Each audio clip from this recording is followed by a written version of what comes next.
Spring Voices by Shelby Reynolds. Caw, caw, says the crow. Spring has come again, I know. For as sure as I am born, there's a farmer planting corn.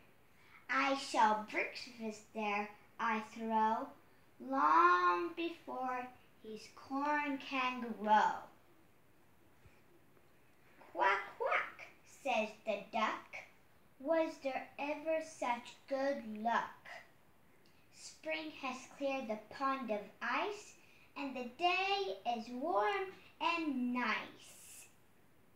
Just as I and Goodman Drake thought we'd like a swim to take.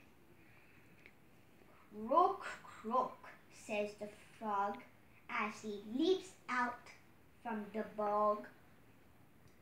Spring is near, I do declare, for the earth is warm and fair.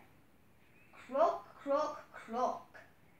I love the spring when the little birdies sing.